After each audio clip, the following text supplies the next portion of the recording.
Start करूं? ठीक है, चलिए सुनिए। देखिए अभी तक हमने कौन कौन सा एडजस्टमेंट किया है, क्लोजिंग स्टॉक एंड फटाफट मुझे सबके दो इफेक्ट्स भी साथ में बोलते जाओ भाई। क्लोजिंग स्टॉक मतलब ईयर के एंड का बचा हुआ स्टॉक, जो गुड्स ईयर के एंड में बच जाता है, जो बिकता नहीं है, जो बच जाता है। ठीक है, तो बच्चा जो बचा हुआ स्टॉक है अपने को उसको ट्रेडिंग के ग्रेड में डालना पड़ेगा, क्योंकि बचा हुआ चीज अपने को ट्रेडिंग में दिखाना पड़ता है। इतना खरीदा था उसमें से इतना बच गया, एडजस्ट करना पड़ता है उसमें से। एंड देन उसके बाद जो बचा हुआ गुड्स है वो अपना प्रॉपर्टी है ना ईयर के एंड में, तो उसको कहाँ दिखाएंगे भाई? बैलेंस शीट के asset side. Then next adjustment हमने डिस्कस किया था डेप्रीसिएशन। डेप्रीसिएशन का मीनिंग याद रखना है, क्या होता है डेप्रीसिएशन का meaning? Reduction in the value of fixed asset. भाई एसेट की वैल्यू कम हो रही है, उसी को डेप्रीसिएशन बोलते हैं ना। तो बच्चा सिंपल सा पॉइंट है, अगर मीनिंग पता है तो इफेक्ट्स भी पता ही होंगे। मेरे को बताओ, डेप्री मतलब एसेट का वैल्यू कम हो रहा है, तो effect number 1 less from particular asset. मतलब अगर डेप्री फर्नीचर से बोला तो फर्नीचर में से माइनस करेंगे, मशीन पे बोला तो मशीन में से माइनस करेंगे। एसेट की वैल्यू कम हो रही है तो इट्स अ प्रॉफिट के लॉस, और लॉस हुआ तो कहां दिखाने का भाई? पीएनएल के डेबिट साइड पे। कोई दिक्कत है इसमें? देन उसके बाद आगे बढ़िए, outstanding expenses and outstanding income, दोनों को एक साथ याद रखना, इजी पड़ेगा। पहले तो ये बताओ आउटस्टैंडिंग एक्सपेंस का मतलब क्या होता है? ऐसा एक्सपेंस जो करंट ईयर का खर्चा है बट अभी तक तुमने पे। अब देखो मैंने अगर ये मीनिंग जो स्टेटमेंट बोला ना, अगर तुमने ये याद रखा है ना, इफेक्ट्स तुमको याद होगा। मैंने फिर से बोलना है, क्या बोला मैंने? Current year expenses but not paid. क्या बोला? Current year expenses but not paid. तो सुनो ना, अगर ये करंट ईयर का खर्चा है तो तुमको इसको खर्चे में ऐड करके दिखाना पड़ेगा कि भाई इस साल के खर्चे में इतना खर्चा और ऐड कर दिया। बट सुनो ना, तुमने खर्चे में ऐड तो कर दिया बट मनी पेड है कि पेएबल है? तो पेएबल है, तो इसका सेकंड इफेक्ट किधर आएगा? लायबिलिटी। फिर आउटस्टैंडिंग इनकम मतलब करंट ईयर का इनकम है, इस साल का इनकम है, हमने काम कर दिया लेकिन अभी तक हमको पैसा। तो मुझे बताओ, भले ही पैसा नहीं मिला बट इनकम इस साल का है ना, तो इनकम में ऐड करने का। अब मेरे को बताओ, इनकम में तुमने ऐड तो कर दिया बट मनी रिसीव्ड है कि रिसीवेबल है? तो सेकंड इफेक्ट किधर जाएगा? बैलेंस शीट के असेट साइड पे। देन उसके बाद नेक्स्ट आता है prepaid expenses and pre received income. अब बेसिकली ये प्रीपेड एक्सपेंस क्या होता है कि भाई अगले साल का खर्चा है, इस साल का खर्चा नहीं है, अगले साल का खर्चा है बट तुमने एडवांस में पे कर दिया। समझ में आ रहा है? मतलब होता है ना, कभी कभी मैंने एग्जांपल भी लिया था कि तुम सब मेरे एम्प्लॉय हो, मैंने इस साल का सबका सैलरी पे कर दिया बट एक एम्प्लॉय आया बोलने लगा सर मेरा पहला शादी है, प्लीज मुझे अगले साल का आधा साल का सैलरी आप एडवांस में पे कर दो। तो मतलब बच्चा बचपन से अपने पास काम करता है, उसकी शादी में हमारी वजह से दिक्कत नहीं आना चाहिए, तो हमने उठा के 50,000 रुपया उसको दे दिया। तो माई क्वेश्चन, ये जो 50,000 का मैं सैलरी पे कर रहा हूँ वो इस साल का सैलरी है कि अगले साल का सैलरी है? बट मैं पेमेंट कब कर रहा हूँ? इस साल में। तो नेक्स्ट ईयर का पेमेंट तुमने एडवांस में इस साल कर दिया। तो मेरा क्वेश्चन बहुत सिंपल है, is it my current year expenses? अरे बोलो। वो भाई वो काम अगले साल करने वाला है तो वो अगले साल का खर्चा था, समझ में आ रहा है? तो मुझे बताओ, अगर ये मेरा करंट ईयर का खर्चा नहीं है तो मुझे खर्चे में से हटाना पड़ेगा, तो लेस फ्रॉम एक्सपेंस कर दिया। अच्छा एक्सपेंस में तो हटा दिया बट तुमने उसको पैसा तो दे चुके हो ना, तो उससे बेनिफिट लोगे ना। तो बेनिफिट क्या है? रिसीवेबल है। बेनिफिट रिसीवेबल है तो anything receivable is asset, anything payable is liability. अच्छा प्री रिसीव्ड इनकम क्या होता है? सिंपल है भाई, हमने काम नहीं किया, हम काम अगले साल करने वाले, हमने पहले पैसा ले लिया, तो is it my current year income? अरे बोलो। नहीं, it is not my current year income, तो मेरे को इनकम में से हटाना पड़ेगा, लेस फ्रॉम इनकम। चलो इनकम में से हटा दिया बट तुमने एडवांस में पैसा लिया है ना, तो एडवांस में अगर पैसा लिया है तो फ्यूचर में तुमको बेनिफिट देना पड़ेगा। Try to understand. यहाँ पे प्रीपेड एक्सपेंस, तुमने एडवांस में पैसा दिया है, बेनिफिट लेना है, इसके लिए असेट। यहाँ पे तुमने एडवांस में पैसा लिया है, एडवांस में ले चुके हो पैसा, तो आगे चल के तुमको बेनिफिट सामने वाले को देना है। मतलब समथिंग इज रिसीवेबल के समथिंग इज पेएबल। पेएबल है तो फिर उसके बाद हमारा सबका फेवरेट एडजस्टमेंट बैड डेट्स और आरडीडी हमने सीखा था। ठीक है, तो बच्चा जब भी, पहले तो एक चीज दिमाग में बिठाओ, हम ये एडजस्टमेंट्स की बातें कर रहे हैं, किसकी बात कर रहे हैं? तो एडजस्टमेंट में जब भी आपको बैड डेट्स और आरडीडी दिखाई देगा उसको क्या बोलने का? New bad debts and new RDD, और इसको साथ में सॉल्व करने का। सबसे पहले आप क्या करोगे? इसको डेटर में से दोनों को माइनस करोगे। पहले किसमें से माइनस करेंगे? और सीक्वेंस याद रखना, पहले आप बैड डेट्स माइनस करोगे और फिर न्यू आरडीडी माइनस करोगे। फिर से बोलना, पहले क्या माइनस करोगे? न्यू बैड डेट्स, फिर न्यू, इन दोनों का बात कर रहा हूं। ठीक है, फिर मुझे एक चीज बताओ, बैड डेट भाई एडजस्टमेंट में बैड डेट्स हो गया या आरडीडी क्रिएट करने को बोला, तो अपने लिए प्रॉफिट है कि लॉस? तो लॉस है तो पीएनएल के डेबिट में आएगा। बट पीएनएल के डेबिट में मैंने प्रॉपर एक फॉर्मूला बोला था आपको इस सीक्वेंस में भाई, ऑन नो, ONNO, और इसका फुल फॉर्म क्या होता है? ओल्ड, फिर क्या करने का? Add new bad debts, add new RDD minus. सिर्फ मुझे ये बताओ, ये ओल्ड वाले आइटम कहां से मिलेंगे? Trial balance. और ये न्यू वाले आइटम कहां से मिलेंगे? एडजस्टमेंट से। पढ़ कि नहीं पढ़? ये क्लियर है सबको? कोई डाउट है इसमें? ठीक है, चलो आगे बढ़ते हैं। फिर मैंने और दो एडजस्टमेंट आपको सिखाए थे, unrecorded sale and unrecorded purchases. Unrecorded sale basically क्या है, आपने सेल किया बट आपका अकाउंटेंट उसको लिखना भूल गया। फिर से बोल रहा हूँ, अनरिकॉर्डेड सेल मतलब आपने सेल किया बट आपका अकाउंटेंट लिखना भूल गया। अनरिकॉर्डेड परचेज मतलब क्या हो गया, भाई आपने गुड्स खरीदा बट आपका अकाउंटेंट लिखना भूल गया। अब फाइनल अकाउंट के टाइम पे पता चला कोई चीज अनरिकॉर्डेड है, तो क्या छुपा दोगे कि रिकॉर्ड करोगे? तो कैसे रिकॉर्ड करोगे, बहुत सिंपल है। सपोज तुम्हारे ट्रायल बैलेंस में पहले से 10 लाख का सेल दिया हुआ है, एडजस्टमेंट में पता चला और 1 लाख रुपए का सेल हुआ जो हमको पता ही नहीं था, रिकॉर्ड ही नहीं किया था। तो जैसे ही तुम उसको रिकॉर्ड करोगे तुम्हारा सेल कम हो जाएगा बढ़ जाएगा। इसीलिए देखो पहला इफेक्ट क्या, ऐड टू सेल। ये समझा क्या? अच्छा, अनरिकॉर्डेड परचेज है तो किधर ऐड करेंगे? परचेज भाई सिंपल है, पहले से सपोज 2 लाख का परचेज है और 1 लाख का परचेज पता चला, तो परचेज कम हो रहा है कि बढ़ रहा है? टोटल परचेज 3 लाख का हो गया। ये समझा क्या? तो सिंपली क्या याद रखना, अगर तुम अनरिकॉर्डेड सेल रिकॉर्ड करोगे तो सेल बढ़ जाएगा, अनरिकॉर्डेड परचेज रिकॉर्ड करोगे तो परचेज बढ़ जाएगा। पहले मेरे को बताओ दोनों का फर्स्ट इफेक्ट क्लियर है क्या?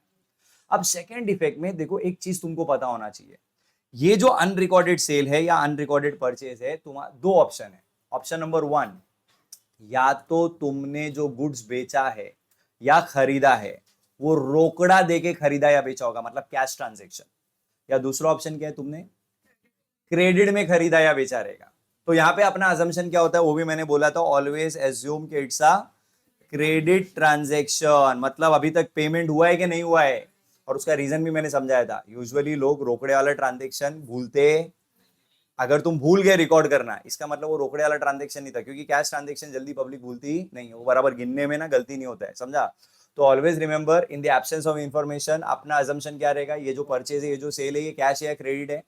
तो मुझे बताओ, आपने अगर क्रेडिट में सेल किया है तो मनी पेएबल है कि रिसीवेबल है? एंड द पेएबल होता है। एक मिनट, तुम गुड्स बेचते हो तो मनी रिसीवेबल होता है कि पेएबल होता है? बोलो भाई, तुमने गुड्स बेचा है तो तुम पैसा भी दोगे? डैश है क्या तुम लोग? अरे बोलो हाँ या ना। हाँ बोल रही है, डैश है बोल के। अरे भाई, तुम अगर गुड्स बेचोगे तो पैसा मिलेगा, रिसीवेबल है, समझ में आ रहा है ना? And the person from whom money receivable is called as what? Debtor. ये याद रखना, जिस कस्टमर से हमको पैसा लेना है ना, उस कस्टमर को क्या बोलते हैं? डेटर। तो मतलब मेरा एक कस्टमर, मेरा एक डेटर बढ़ जाएगा। समझ में आ रहा है? अच्छा एक मिनट, परचेज किया मतलब मनी रिसीवेबल है कि पेएबल है? बोलो, पेएबल है। एक मिनट, अगर मनी पेएबल है तो सामने वाले बंदे को अपन क्या बोलते हैं? क्रेडिटर। याद रखना, जिस पार्टी से हमको पैसा लेना है वो हमारा डेटर होता है, और अगर मुझे किसी पार्टी को पैसा देना है तो वो मेरा कौन रहेगा? तो यहाँ पे मेरा क्रेडिटर बढ़ेगा। समझ लगा क्या नहीं समझ ला? तो मोटा मोटा क्या निकल के आया, अनरिकॉर्डेड सेल दिखेगा सेल में ऐड करने का, डेटर में ऐड करने का। अनरिकॉर्डेड परचेज दिखेगा परचेज में ऐड करने का और क्रेडिटर्स में ऐड करने का। Is it clear? चलो, उसके बाद हमने सीखा था goods withdrawn for personal use by. देखो, एक सिंपल शॉर्टकट में स्टार्टिंग से बोलते हुए आ रहा हूँ, ये याद रखो, तुम्हारे बहुत सारी चीजें आसान हो जाएंगी। गुड्स रिलेटेड जब भी कोई एडजस्टमेंट आएगा ना, उसका पहला इफेक्ट हमेशा ट्रेडिंग में आता है, पहला इफेक्ट हमेशा। तो मेरे को बताओ अभी, अच्छा एक मिनट, पार्टनर गुड्स ले रहे हैं, आप फर्म के पॉइंट ऑफ व्यू से सोचोगे या पार्टनर के? हमेशा बिजनेस और फर्म के पॉइंट ऑफ व्यू से, पार्टनर के पॉइंट ऑफ व्यू से कभी मत सोचना। किसके पॉइंट ऑफ व्यू सोचने का? तो मुझे बताओ, अगर पार्टनर बिजनेस से गुड्स विड्रॉ कर रहे हैं तो बिजनेस के पॉइंट ऑफ व्यू से गुड्स आवत रहेगी जावत रहेगी? बोलो, गुड्स जा रहा है ना बिजनेस से, तो पहला इफेक्ट कहां दिखाएंगे? ट्रेडिंग के। अच्छा चलो, गुड्स चला गया बट लेके कौन गया? पार्टनर। पार्टनर कभी पैसा देगा क्या? कभी भी भाई, पार्टनर के बिजनेस, पार्टनर क्या बोलेगा? मेरा कैपिटल ऑलरेडी पड़ा हुआ है, आप उसमें से एडजस्ट कर लो। तो सेकंड इफेक्ट क्या करने का? Less from, because it is like drawing only ना। पार्टनर अपने बिजनेस से कुछ भी निकालता है उसको क्या बोलते हैं अपन? ड्रॉइंग। और ड्रॉइंग का फाइनल इफेक्ट क्या होता है? कैपिटल में से माइनस। लॉजिक से याद करो, सारे एडजस्टमेंट याद रहेंगे, ठीक है? देन हमने ये दो एडजस्टमेंट आज और डिस्कस करने हैं, और इसके अलावा if I am not wrong मैंने ये भी सिखा दिया तुमको, ये जब दीदी आप छुट्टी पे थे ना तब सिखाया था। ये भी जरा फटाफट बात कर लेते हो क्या, सारा एक बार पूरा रिकैप हो जाएगा। Goods lost by fire, theft और, मतलब 3 ऑप्शन है भाई। गुड्स चोरी हो सकता है, गुड्स में आग लग सकता है, गुड्स ट्रांसपोर्टेशन में खराब हो सकता है, और तीनों ही केसेस में 3 पॉसिबिलिटी है, खाली वर्डिंग चेंज होता है, बाकी इफेक्ट सेम ही रहेगा, ठीक है? तो पॉसिबिलिटी नंबर 1 क्या है?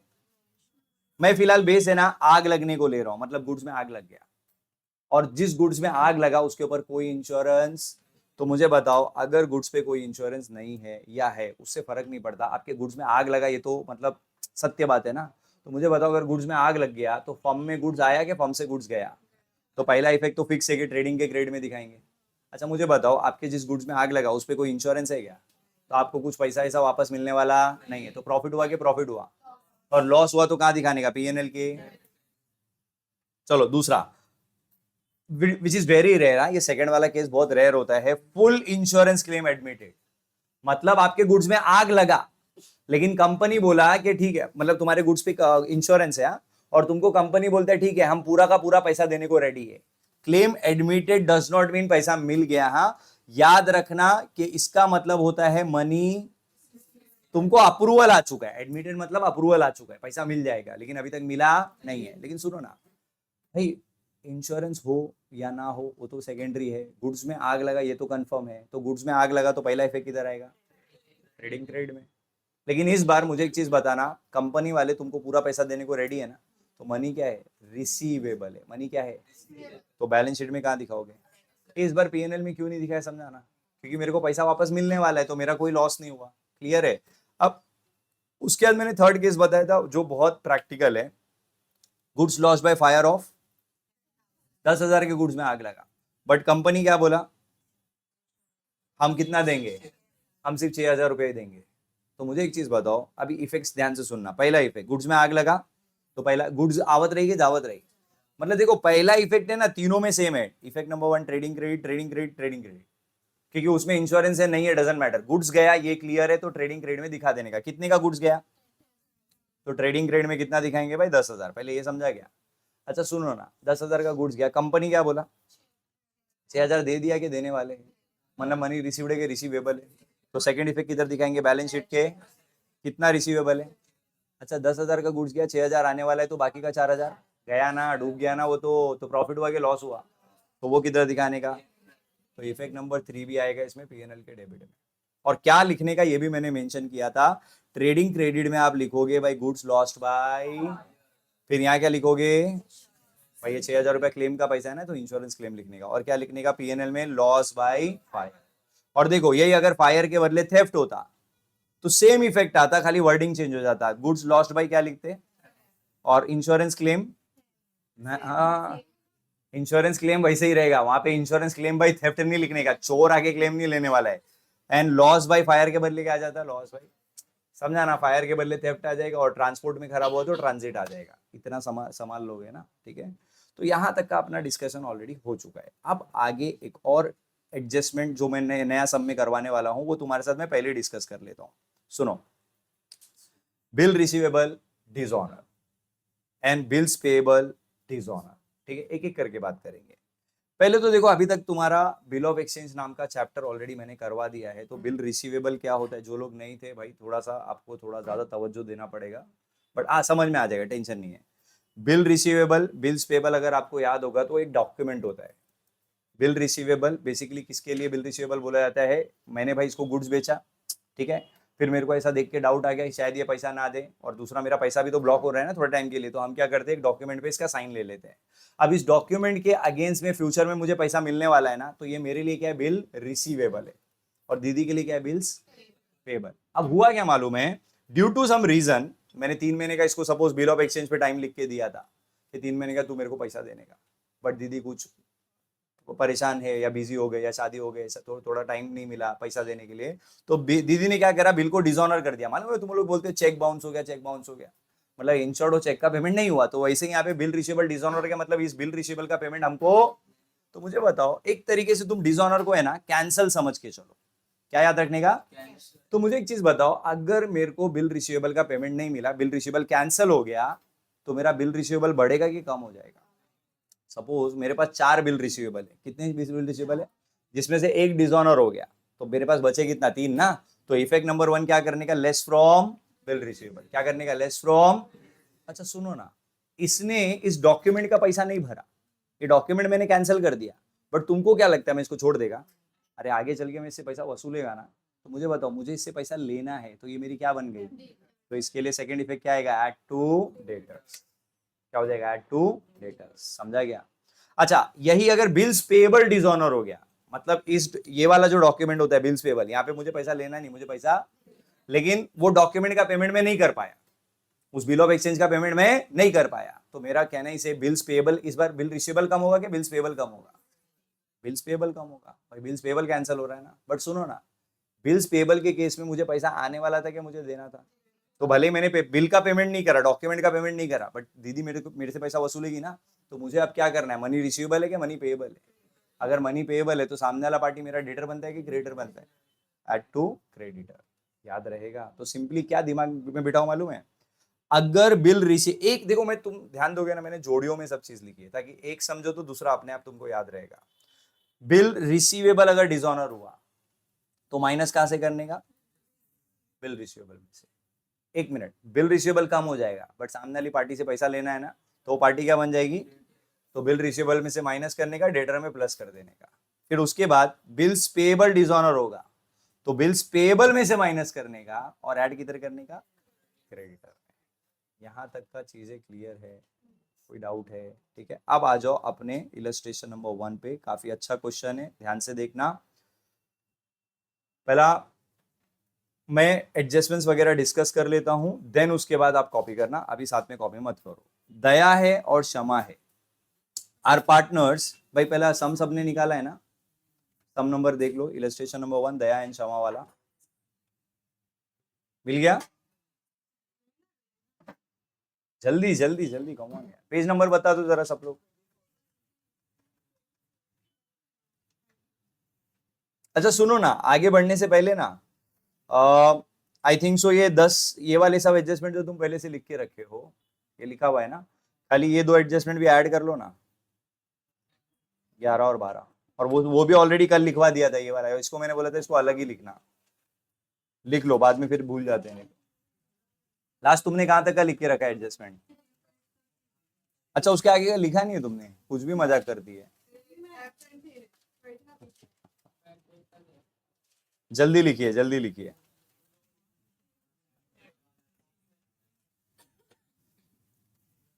दया and Shama are partner sharing profit and loss in the ratio of 1:1। तो ये बच्चा इनका प्रॉफिट शेयरिंग रेशियो है, इक्वल है पार्टनर। तो जो लास्ट में नेट प्रॉफिट आएगा ना, वो कैसे बांटोगे भाई, इक्वल, आधा आधा। From the following trial balance and additional information, prepare trading account, profit and loss account for the year ended 31st March 2019 and the balance sheet as on that date। तो भाई year and वगैरह वो सब लिख लेना आप लोग। मैं डायरेक्टली मार्किंग शुरू करता हूँ। पहला है स्टॉक 1 अप्रैल 2018। ये कौन सा स्टॉक है, कौन सा स्टॉक है ये? तो ओपनिंग स्टॉक कहाँ आता है, ट्रेडिंग के डेबिट साइड पे। बिल रिसीवेबल असेट साइड पे आता है, ठीक है। इधर वेजेस एंड सैलरी जब साथ में आएगा ना बच्चा, तो पहले वर्ड को इज्जत देने का और उसके अकॉर्डिंगली पोस्टिंग करने का। तो मुझे बताओ किधर आएगा, ट्रेडिंग के, यूजुअली पता है ना, वेजेस ट्रेडिंग में आता है, सैलरी पीएनएल में आता है, लेकिन जब दोनों साथ में देगा ना, तो पहले वर्ड को देखने का। वेजेस बोला इसके लिए ट्रेडिंग डेबिट में डाला, क्या क्या, वो साथ में ही बेटा, लिखना देखो वैसे ही है, लेकिन पहले वर्ड के अकॉर्डिंग पोस्टिंग करना। Then sundry debtor, bad debt साथ में लिखने का पूरा। यस यस, खाली ध्यान रखो, अगर सैलरी पहले होता तो हम पीएनएल में लिखते, वेजेस पहले है तो हम ट्रेडिंग में लिख रहे हैं, लेकिन लिखेंगे पूरा जैसा दिया एज इट इज, ठीक है। अच्छा बैड डेट्स किधर आता है, पीएनएल के। अच्छा ये कौन सा बैड डेट्स है, ओल्ड वाला। परचेजेस, अब ये सब फटाफट याद हो जाना चाहिए। Motor car, machinery, audit fees. Audit fees समझता है ना, जो अकाउंट्स के वेरिफिकेशन के लिए हम चार्टर्ड अकाउंटेंट को पे करते हैं, that is called as what, audit fees. खर्चा है और इसका फैक्ट्री या गुड्स खरीदने से कुछ लेना देना नहीं है। तो ये किधर आएगा भाई, पीएनएल के डेबिट में। सालेज रिटर्न, ओके। डिस्काउंट, बच्चा मेरे को एक चीज बताना, ये डेबिट में दिया है तो ये डिस्काउंट रिसीव्ड है क्या अलाउड है? तो पीएनएल के, याद रखना डेबिट में दिया है तो पीएनएल के डेबिट में लिखने का। Building, cash at bank, investment, investment दीदी आपने इन्वेस्टमेंट किया, दैट इज योर असेट, कल के दिन उसको बेच के आप कैश में कन्वर्ट कर सकते हो, ठीक है। और जो परसेंटेज दिया इट्स एन हिडन एडजस्टमेंट, वो बाद में देख लेंगे। एडवर्टीजमेंट भी पीएनएल के ब्रैकेट में कुछ तो है, मजाक है, अभी टेंशन मत लेना, लास्ट में देखेंगे। रॉयल्टीज, ट्रेडिंग के डेबिट में, सिर्फ रॉयल्टीज आएगा ट्रेडिंग के डेबिट में दिखाने का। क्रेडिट साइड पे आ जाओ। General reserve, twinkle twinkle little star कर लेना, क्योंकि इससे पहले कभी तुमने देखा नहीं है, बट याद रखना जनरल रिजर्व को लाइबिलिटी में शो करते हैं, क्यों शो करते हैं वो भी समझो। देखो बेसिकली ये रिजर्व होते क्या है, पहला वो समझना पड़ेगा हमको। बिजनेस में 10 लाख रुपए का प्रॉफिट हुआ, कितने का प्रॉफिट हुआ, 10 लाख का प्रॉफिट हुआ। तो बच्चा मुझे एक चीज बताना, ये जो प्रॉफिट है ये किसको मिलना चाहिए, किस पे डिस्ट्रीब्यूट होना चाहिए? भाई मेहनत किया किसने? पार्टनर्स ने, तो जो प्रॉफिट होगा इट बिलोंग्स टू पार्टनर, तो पार्टनर में डिस्ट्रीब्यूट होना चाहिए। बट पार्टनर लोग ने क्या डिसाइड किया मालूम है? कि इसमें से 6 लाख रुपया हम आपस में डिस्ट्रीब्यूट करेंगे। क्या करेंगे आपस में? और बाकी का जो 4 लाख रुपया है ना, ये हम साइड में प्रॉफिट को उठा के साइड में रख देंगे। क्यों? बिकॉज इससे फायदा क्या होगा? कल के दिन अगर कुछ लॉस हो गया तब तुमको ये 4 लाख रुपया काम में आ सकता है। दूसरा, आगे चल के अगर तुमको कुछ एक्सपांशन करने का रहेगा, आज एक ब्रांच है कल और एक ब्रांच डालने का रहेगा, तब तुमको ये काम में आ सकता है। तो ये जो अनडिस्ट्रीब्यूटेड प्रॉफिट होता है, ये 4 लाख बेसिकली क्या है? Undistributed profit. इसी से बनता है रिजर्व। क्या बनता है? अब इसको तुम जनरल रिजर्व बोल सकते हो या रिजर्व फंड बोल सकते हो। समझ में आ रहा है? पहला बताओ रिजर्व क्या होता है, ये समझा क्या? तो आज के बाद रिजर्व का मतलब याद रखना, अनडिस्ट्रीब्यूटेड प्रॉफिट। क्या बोला? मतलब ऐसा प्रॉफिट जो हमने अभी तक पार्टनर्स में बांटा नहीं है, उसको साइड में रख दिया है। अब मेरे एक सवाल का जवाब दो, 4 लाख का जो रिजर्व है, क्या ये फर्म का खुद का पैसा है? भाई ये पार्टनर लोग का पैसा है। पार्टनर चाहे तो ये पैसा विड्रॉ मतलब डिस्ट्रीब्यूट कर सकता है, हाँ या ना? तो फर्म के लिए एक तरीके से क्या है? कर्जा है। जैसे कैपिटल लाइबिलिटी होता है ना, वैसे ही क्यों कैपिटल लाइबिलिटी होता है? बिकॉज कैपिटल भी फर्म का खुद का नहीं है, कैपिटल किसने डाला है? पार्टनर ने डाला है, पार्टनर का पैसा है। कल के दिन धंधा बंद होगा तो कैपिटल वापस देना पड़ेगा, समझा? वैसे ही रिजर्व भी किसका है? पार्टनर का है। कल के दिन पार्टनर चाहे तो आपस में उन लोग बांट सकते हैं। समझ में आ रहा है? तो आज के बाद याद रखना, जनरल रिजर्व आया या रिजर्व फंड आया, कहां दिखाने का? लाइबिलिटी। याद रहेगा ये चीज, ठीक है? देन उसके बाद capital of both the partner will appear on the balance sheet, liability side. मैंने बोला था, देखो इसके बारे में फिर बोल रहा हूँ, कुछ कॉलेज बोलेंगे अलग से अकाउंट बनाओ, but it is not compulsory. आप बनाओगे तो भी चलेगा, नहीं बनाओगे तो भी चलेगा। क्रेडिटर्स, आर की दीदी, ये कौन सी आरडीडी है? वो अन्नो वाले फॉर्मूले में सेट हो जाएगा, ठीक है? सालेस, ट्रेडिंग के, देखो ये चीज हमने कई बार डिस्कस की है कि जब भी आपको,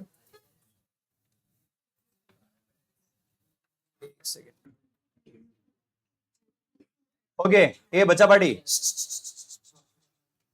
मैंने लास्ट लेक्चर में और उससे पहले भी आपको बताया है कि जब भी आपको आउटस्टैंडिंग डायरेक्टली दिखेगा ना, आउटस्टैंडिंग या प्रीपेड, डायरेक्ट ट्रायल बैलेंस में ऐसा खुला खुला दे देगा, तो उसका दो इफेक्ट के एक इफेक्ट, सिर्फ एक इफेक्ट याद रखना। और डायरेक्टली कहां दिखाने का मालूम है? Balance sheet. आप किडनी में क्या फिट करो मालूम है? जो चीजें एडजस्टमेंट में आती है, अगर उसमें से कोई आइटम डायरेक्ट ट्रायल बैलेंस में आ गया ना, इसका मतलब है उसका पहला इफेक्ट ऑलरेडी रिकॉर्ड हो चुका है। तो आपको सिर्फ जो दूसरा इफेक्ट हम दिखाते थे ना, वो देना है। तो आउटस्टैंडिंग याद है हम बैलेंस शीट में कहाँ दिखाते थे? आउटस्टैंडिंग एक्सपेंस है ना, ये कहाँ दिखाते थे? तो इसको लाइबिलिटी में दिखा देंगे। समझ लो कि नहीं समझ लो? परचेज रिटर्न बचपन से हम जानते हैं कहाँ से माइनस होता है? परचेज में से माइनस होता है। देन उसके बाद डिस्काउंट, ये कौन सा डिस्काउंट है? डिस्काउंट रिसीव्ड है, तो ये किधर आएगा? पीएनएल के। तो डिस्काउंट का फंडा बहुत आसान है, डेबिट में देगा तो पीएनएल के डेबिट में डालो, क्रेडिट में देगा तो पीएनएल के क्रेडिट में डालो। रमसा मैडम प्लीज सम पे कॉन्सेंट्रेट करो, लेक्चर के बाद बैठो, उसका अपना दुख दर्द सब बताओ, क्या क्या हुआ आपकी जिंदगी में, ठीक है? चलिए आगे बढ़े। अब एक मिनट, पहले सॉल्व करते समय हम क्या सॉल्व करते हैं? इन इस क्वेश्चन में स्पेशली एडजस्टमेंट का सीक्वेंस बहुत इंपॉर्टेंट है, तो जो मैं बताऊंगा उसको बहुत ध्यान से अपनी किडनियों में फिट कर लेना, बाद में रोना नहीं कि हमको पता नहीं था। पहला एडजस्टमेंट पढ़ो क्या है। क्लोजिंग स्टॉक कितना दिया भाई? 40,000। आई होप क्लोजिंग स्टॉक का इफेक्ट सबको पता है, जरा मुझे बताना पहला इफेक्ट कहाँ दिखाते हैं? ट्रेडिंग के। तो ट्रेडिंग के क्रेडिट में हम लिखेंगे क्लोजिंग स्टॉक कितना था? 40,000 ना। ओके, सेकेंड इफेक्ट कहाँ दिखाते हैं? बैलेंस शीट के। तो बैलेंस शीट के एसेट साइड पे क्लोजिंग स्टॉक, ऊपर किसके लिए जगह छोड़ा है? बट गलती से अगर ऊपर नीचे हो गया तो डरने का इतना जरूरत नहीं है। क्लियर है ये चीज? चलिए आगे एडजस्टमेंट पढ़िए क्या था? डेप्रीशिएट, वेरी डिफिकल्ट एडजस्टमेंट ना। Depreciate building and machinery 5% and 3% respectively. भाई याद रखना, बिल्डिंग पे 5% है, मशीन पे, समझना ना रिस्पेक्टिवली का मतलब? क्लियर है? चलो एक एक करके, एक मिनट, डेप्री हम लोग रिस्पेक्टिव एसेट में क्या करेंगे? ऐड के मल्टीप्लाई माइनस करते हैं, ठीक है? तो जाके पहले ऊपर से बिल्डिंग ढूंढो। मिल गया बिल्डिंग सबको? किधर है भाई बिल्डिंग? मुझे नहीं दिखा। मिला? ओके, तो बिल्डिंग जाके पहले तो हम असेट साइड पे लिखेंगे बिल्डिंग, कितना था बेटा? और फिर उसमें से माइनस करेंगे डेप्रीसिएशन, कितना परसेंट था? निकालिए जरा 5%। 3750 is the right answer. Check कर लीजिए एक बार, राइट है क्या? लड़ने का लेक्चर बाल बाल पकड़ के मारो, हम लोग को देखने वाले को भी मजा आना चाहिए। ये माइनस करके बताओ कितना आता है जल्दी से। 71,250। अच्छा दूसरा डेब्री किस पे, आइटम को ढूंढ के बताओ जरा, क्या था वो? जाके ढूंढिए मशीन का वैल्यू क्या था ऊपर। ये ढूंढने का सब लोग, ढूंढने का मशीन का क्या है, इस पे कितना प्रतिशत है, निकालिए इसका 3%, जल्दी जल्दी जल्दी।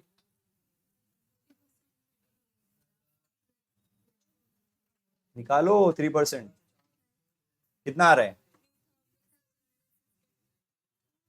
3452। एक्टिंग मत कर, जो निकाला है होगा।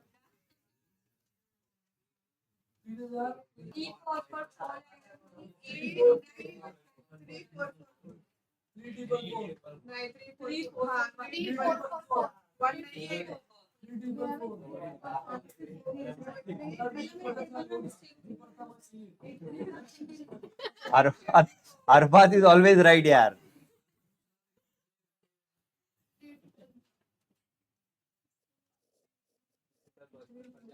ये भाई पहले बताइए, परसेंटेज निकाल लोगे ना? ठीक है प्लीज, क्योंकि सबको अलग अलग आंसर आ रहा था, इसके लिए मैंने क्रॉस वेरीफाई करवा दिया। अब जल्दी मुझे बताओ, डेप्रीसिएशन का सेकंड इफेक्ट पीएनएल में किधर दिखाने का? तो पीएनएल के डेबिट में पहले तो हम प्यार से क्या हेडिंग देंगे, टू डेप्रीसिएशन। पहला डेप्री आपने किस पे निकाला था? बिल्डिंग पे बेटा, कितना निकाला था डेप्री? 3750। दूसरा डेप्री किस पे निकाला था? मशीन पे। मशीन पे कितने का डेप्री निकाला था? 3444। चलिए ऐड तो कर लोगे ना, तो बताओ कितना होता है? 49, कितना कितना? 7194 आ रहा है क्या? कोई दिक्कत है भाई किसी को इसमें? चलिए नेक्स्ट एडजस्टमेंट देखिए ध्यान से, सुनिए ना सुनिए ना सुनिए। ये एडजस्टमेंट को फिलहाल आप लोग होल्ड पे रखो, ठीक है? और गुड्स वर्थ रुपीज, हाँ ये वाला पहले करते हैं, फोर्थ वाला। Goods worth rupees 1000 taken by Daya for personal use not entered in the books of account. इसका दया कौन है भाई? कोई बाहर वाली के पार्टनर है? पार्टनर ने 1000 रुपए का घर, 1000 रुपए का गुड्स घर पे लेके गई पर्सनल यूज के लिए, तो बिजनेस के पॉइंट ऑफ व्यू से गुड्स आवत रही कि जावत रही? तो पहला इफेक्ट अपने को पता है किधर आएगा, ट्रेडिंग के। तो हम यहाँ पे लिखेंगे भाई गुड्स विड्रॉन बाय दया। हाँ तुम लिख देना दया फॉर पर्सनल यूज, पूरा लिख देना। कितने का गुड्स लेके गई दीदी? 1000 का गुड्स वो लेके चली गई। आता तुम्ही मला सांगा, ये गुड्स कोई बाहर वाला लेके गया पार्टनर, क्या लगता है पार्टनर पैसा देगा क्या? पार्टनर क्या बोलेगा, मेरा कैपिटल फर्म में पड़ा है ना, उधर से एडजस्ट करने का। तो जरा जाके पार्टनर्स के कैपिटल में से दया का कैपिटल क्या है मेरे को देख के बताओ। तो पहले तो हम लिखेंगे दयास कैपिटल कितना है बेटा? 1,00,000। और इसी के कैपिटल में से हम माइनस करेंगे ड्रॉइंग्स, एंड ब्रैकेट में वी विल मेंशन ये किस चीज का ड्रॉइंग है, 1000 रुपया माइनस कर देने का। एक मिनट, मैंने बीच में जगह क्यों छोड़ा वो समझ भाई? जो नेट प्रॉफिट बटेगा तो दया का नेट प्रॉफिट दया को देना पड़ेगा ना, ठीक है? अच्छा उसके बाद अभी कैपिटल को हाथ लगाया है तो क्षमा बुरा मान जाएगी, तो उसका भी कैपिटल लिख ही दो ना। तो क्षमा का कैपिटल देख के बताओ मुझे क्या है? कश्मा नियर के साइलेंट, कश्मा फुल नाम की मम्मी डैडी सब एक कर रहे हो तुम लोग। ये बताओ कश्मास कैपिटल कितना है अभी तुम्हारे हिसाब से? कितना है? 20 ना? अच्छा एक मिनट एक मिनट, क्या तुम अभी कैपिटल को बाहर निकाल सकते हो आउटर कॉलम में? कब निकालते हैं कैपिटल को आउटर कॉलम में? नेट प्रॉफिट बटने के बाद। जब तक नेट प्रॉफिट नहीं आता या नेट लॉस नहीं आता, तब तक आप कैपिटल को आउटर कॉलम में नहीं निकाल सकते, ठीक है? चलिए नेक्स्ट एडजस्टमेंट पढ़िए जल्दी से।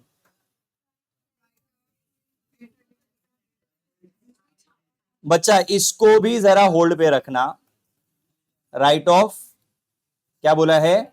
1800 is bad debt and RDD बोला है। ए बच्चा बच्चा बच्चा मेरे को बताओ, ये न्यू बैड डेट से कि ओल्ड बैड डेट से? These are new bad debts and new RDD, clear है। एंड लास्ट में बोला है goods worth to be 6000 were sold but no entry was made in the books of account. ए अभी सीखा, अपन ने डिस्कस किया था अनरिकॉर्डेड सेल। अब सुनो ना, अब ये तीनों एडजस्टमेंट को मैंने क्यों रुका के रखा है, उसका रीजन समझना। मेजोरिटी बच्चे एग्जाम में ये चीज को गलत तरीके से करके आते हैं। सुनना ध्यान से, थोड़ी देर पहले हमने बिल रिसीवेबल डिसऑनर के बारे में पढ़ा था, एडजस्टमेंट याद है? तो मैंने इसके दो इफेक्ट्स आपको क्या बताए थे बेटा? Less from bill receivable and add to, यही सीखा था। फिर हमने बैड डेट्स आरडीडी का भी दो इफेक्ट क्या पढ़ा था? Less from debtors and second effect PNL के डेबिट में वो ऑन नो वाला फॉर्मूला आया ना। और फिर अनरिकॉर्डेड सेल का हमने क्या इफेक्ट सीखा था? Add to sales and add to debtors, यही सीखा था।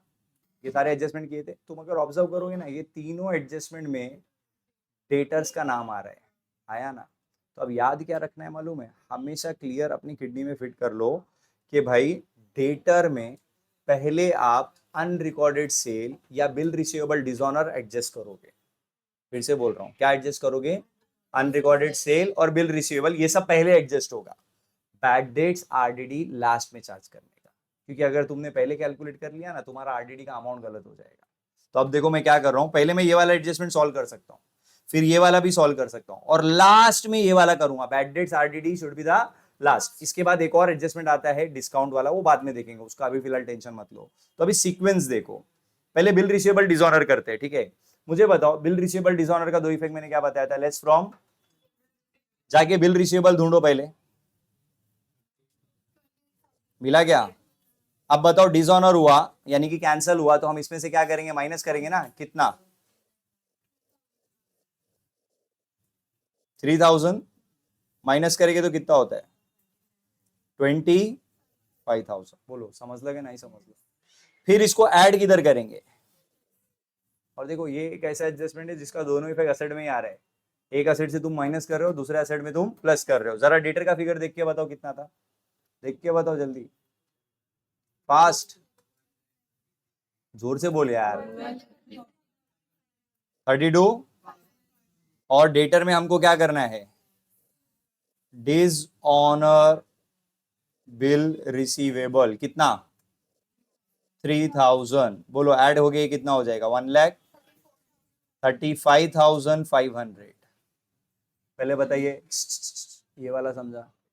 फिर इसके बाद आप बैड डेट्स आरडीडी भी नहीं करोगे, फिर आप अनरिकॉर्डेड सेल करोगे पहले। तो अनरिकॉर्डेड सेल का दो इफेक्ट्स क्या होता है जरा मुझे बताओ? पहले जाके मुझे सेल्स की वैल्यू ऊपर से ढूंढ के बताओ, ट्रायल बैलेंस से सेल की वैल्यू ढूंढ के बताओ। 2,85,000, इसमें हम ऐड करेंगे अनरिकॉर्डेड सेल्स। कितना है बेटा? 6,000 रुपया। अच्छा सुनो ना, मैंने इसको अभी टोटल करके कितना हो जाएगा? ये 2,91,500। इसको अभी भी मैंने इनर कॉलम में क्यों रखा है बता सकते हो? सालेज रिटर्न बाकी है, समझा ना? अच्छा ये अनरिकॉर्डेड सेल का सेकंड इफेक्ट कहां डालने को बोला था मैंने? डेटर में लेस के ऐड, यहां पे आएगा अनरिकॉर्डेड सेल्स। कितना था? 6,000। बताइए कितना हो जाएगा ये? 1,41,000। ये बचा, पहले बताओ यहां तक का समझ गया? क्लियर है? अब इसके बाद आप अपना बैड डेट्स आरडीडी सॉल्व कर सकते हो। अब मुझे बताओ एडजस्टमेंट में जाके बैड डेट्स कितना है और आरडीडी कितना है? तो बच्चा ये new bad dates new RDD पहले तो हम कहां से माइनस करते हैं? हमारे डेटर में से। तो डेटर में देखो ऑलरेडी तुम डेटर लिख के सब एडलेस कर चुके हो। अब आप इसमें से माइनस करोगे क्या?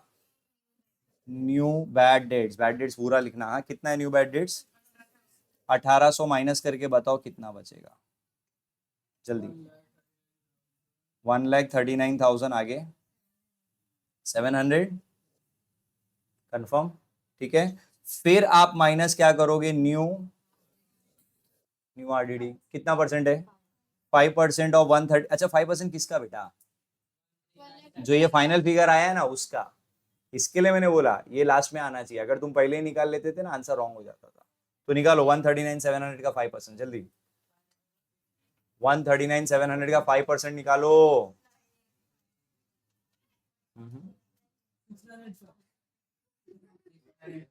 6985 पक्का ना बेटा, क्योंकि बाद में अब माइनस करके बताइए कितना बचेगा। माइनस करके बताइए क्या बचता है।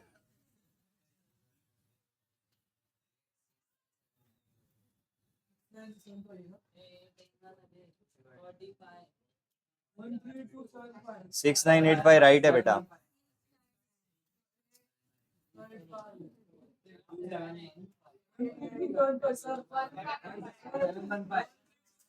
वेरी गुड, हो गया बेटा।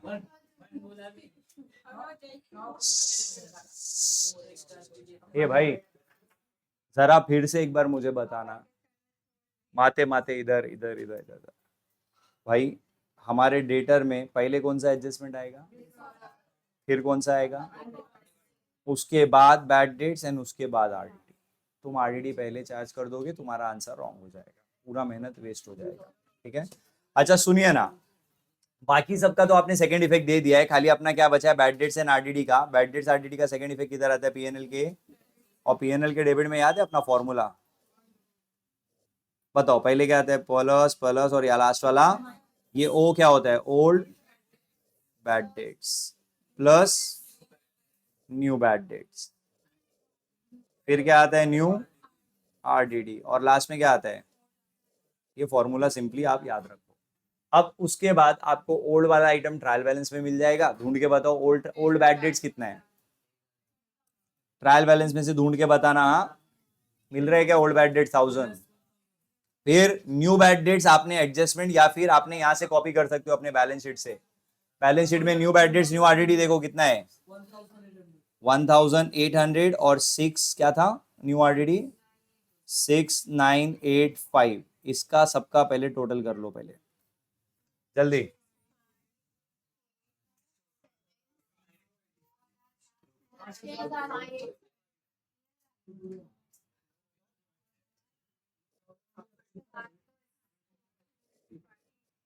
नाइन सेवन एट फाइव आते हैं क्या, और उसमें से क्या माइनस करेंगे, ओल्ड आरडीडी। ए ओल्ड आरडीडी ट्रायल बैलेंस में चेक करो 1800 है,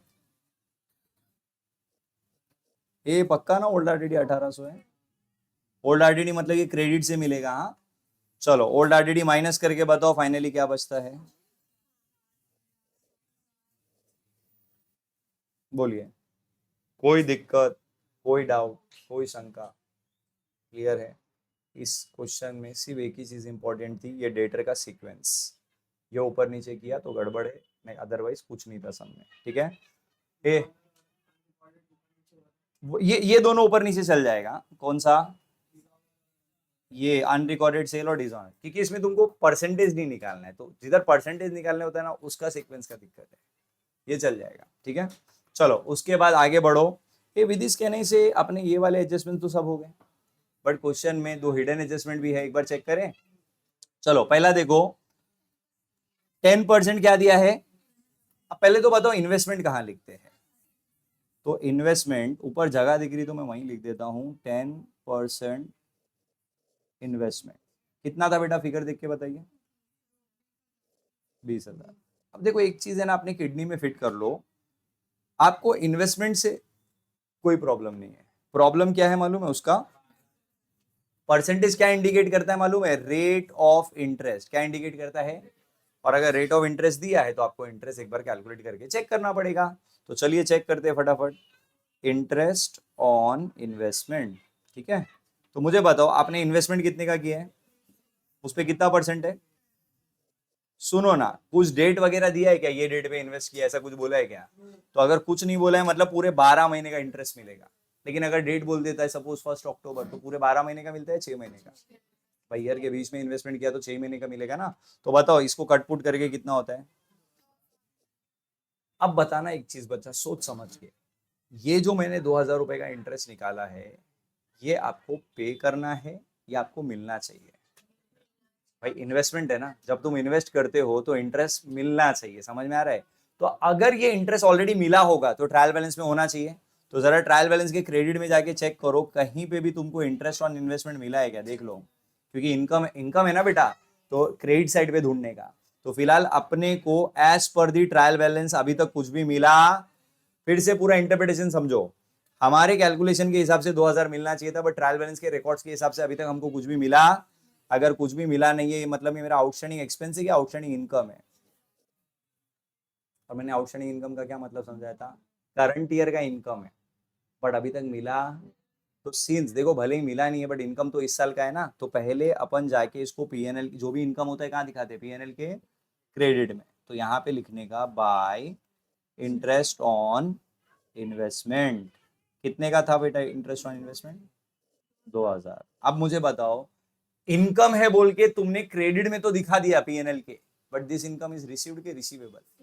एनीथिंग रिसीवेबल इज व्हाट, तो एंड इन्वेस्टमेंट से ही रिलेटेड है, तो इन्वेस्टमेंट में जाके प्लस कर देंगे आउटस्टैंडिंग इंटरेस्ट। कितना बाकी है बेटा, तो अपना टोटल ये वाला एसेट कितने का हो जाएगा। ये वैसे अलग अलग भी दिखा दोगे तो कोई ऐसा टेंशन नहीं है, इन्वेस्टमेंट को अलग, उसका आउटस्टैंडिंग इंटरेस्ट अलग, वो चलता है। मेरे को बताओ ये वाला हिडन क्लियर है। उसके अलावा एक और हिडन एडजस्टमेंट दिया था, एडवर्टीजमेंट। पहला क्वेश्चन, एडवर्टीजमेंट का अमाउंट कितना है बेटा, और कहां लिखते हैं एडवर्टीजमेंट, पीएनएल के। तो पीएनएल के डेबिट में जाके हम लिखेंगे एडवर्टीजमेंट 4500। ठीक है। अब जल्दी से मेरे को बताओ, साल में कितने महीने होते हैं, सबको पता है ना, साल में 12 महीने होते हैं, लेकिन एडवर्टीजमेंट के ब्रैकेट में आपको क्या बोला है, पेड फॉर ओनली 9 मंथ्स। साल में होते 12, आपने पेमेंट सिर्फ 9 महीने का किया, इसका मतलब क्या हुआ, 3 महीने का अभी तक पेमेंट, और पेमेंट नहीं किया मतलब वो आउटस्टैंडिंग हो गया ना। ये समझा कि नहीं समझा, ऐसा डायरेक्ट नहीं बोला, अपने को समझना पड़ेगा। तो मैंने ये चीज पहले ही बोला है, वापस से रिपीट करता हूँ, 12 महीने से कम का पेमेंट दिया मतलब आउटस्टैंडिंग है, 12 महीने से ज्यादा का पेमेंट किया मतलब। तो मुझे बताओ, अगर बोलता 10 महीना पे किया तो आउटस्टैंडिंग कितना है, 11 महीना पे किया, 12 महीना पे किया तो नो आउटस्टैंडिंग, पर 14 महीना पे किया तो 2 महीना एक्स्ट्रा पे कर दिया ना, तो वो प्रीपेड हो गया। ये समझा गया। तो 12 से कम पे किया तो आउटस्टैंडिंग, 12 से ज्यादा पे किया तो प्रीपेड। तो अब बताओ आउटस्टैंडिंग प्लस करायचं क्या माइनस करायचा। बट क्वेश्चन ये है सर, आउटस्टैंडिंग ये तो समझ जाता है, बट अमाउंट कैसे निकाले, बहुत आसान है।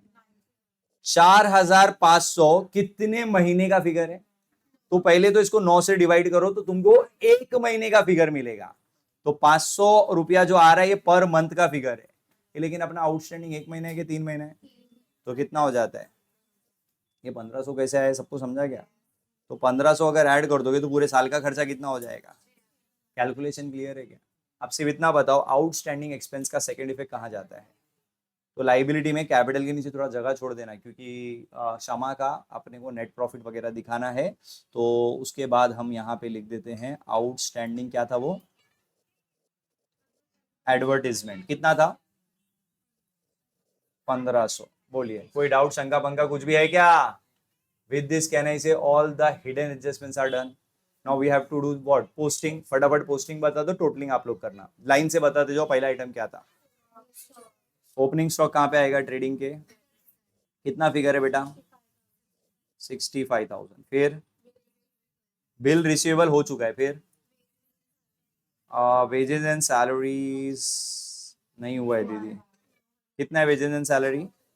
फिर उसके बाद, हाँ जोर से बोलो ना, हो गया डेटा। उसके बाद हो गया है। फिर परचेजेस जाएगा ट्रेडिंग के, कितना है बेटा परचेजेस, 1,48,000। सुनो ना, इनर कॉलम में क्यों लिखा, अपोजिट साइड पे देखो आपको परचेज रिटर्न मिलेगा, ढूंढो। 4,000 है, माइनस करेंगे तो 1,00,000। चलिए उसके बाद देखिए क्या है, मोटर कार कहाँ लिखेंगे, कितने का है। फिर मशीनरी हो चुका है। फिर ऑडिट फीस कहाँ जाएगा,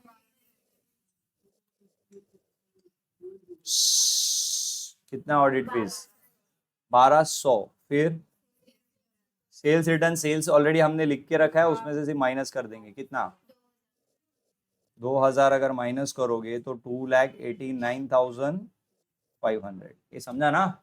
उसके बाद नेक्स्ट, डिस्काउंट डेबिट वाला है ना, तो पीएनएल के डेबिट में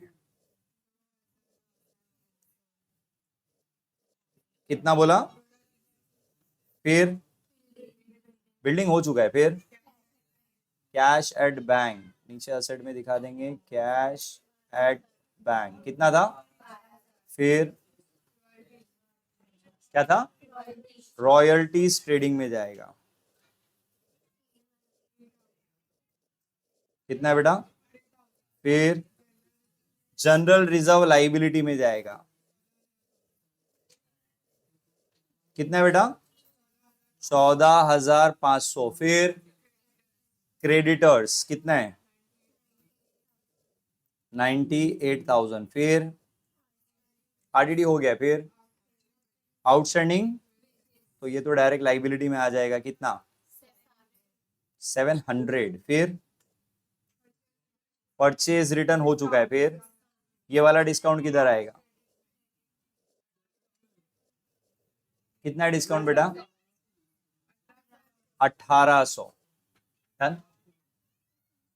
इसी के साथ ये हो गया। जस्ट मेरी तसल्ली के लिए बैलेंसिंग आप लोग खुद करना, मुझे सिर्फ इतना बताओ यहां जो डिफरेंस बचेगा उसको आप क्या बोलोगे?